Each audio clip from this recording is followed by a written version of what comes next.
Well, while the TT road safety launch is on, I have a chance to talk with Gordon here, road safety officer, and another person. We're doing quite a few interviews today. People who actually, we're saying adieu to, I guess. You are another one that's leaving your position.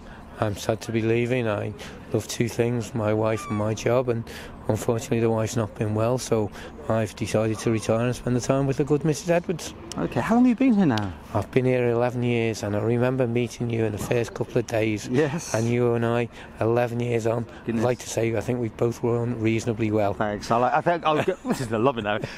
Let's get down to the crux of the thing. I mean, what a job in the Isle of Man road safety, because the TT in itself is a different animal. Let's just talk outside of that.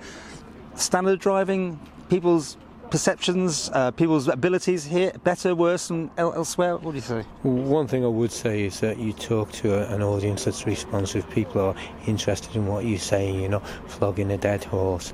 And road safety is an issue for everyone. One example of this is our cycle training. People realise how important it is, and we have about a 90% take-up, whereas if you go across to the UK, it's only something like a 15%. People are really interested in safety, so you're preaching to the conversion. With regard to the standard of driving, yes, there is a slight different character over here. For instance, where I used to work in Liverpool, there was only one stop sign.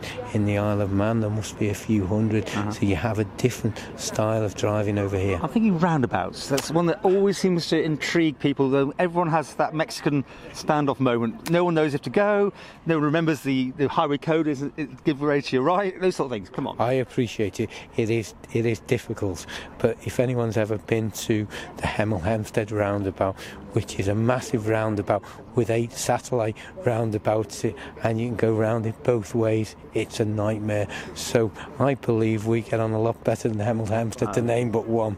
Is that diplomatic enough? It was so diplomatic. I thought you were retiring, you might just be a bit more, But okay, TT's the other thing. I mean, huge responsibility. You put out some signs this year, don't cross the line. Yeah. And I think every year the same question goes, does that make any difference to anybody? Is this actually a good use of your time and your money and resources? I believe it is. I'm fortunate that I've inherited a good unit off the good Mrs. Henley, and the first year we were here we managed to avoid all fatalities during TT, and we're really proud of that by the hard work. Down to luck, though, really, I wouldn't say it was down to luck. It was down to hard work and graft. I think of the hours that I and my team put in during there.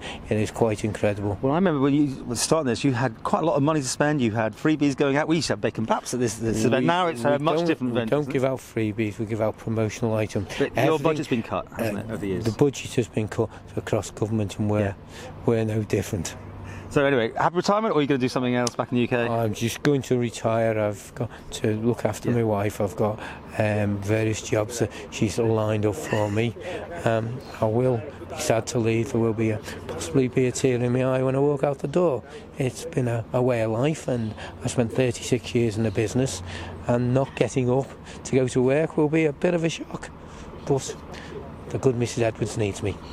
Thank you, Paul. It's been a pleasure knowing you.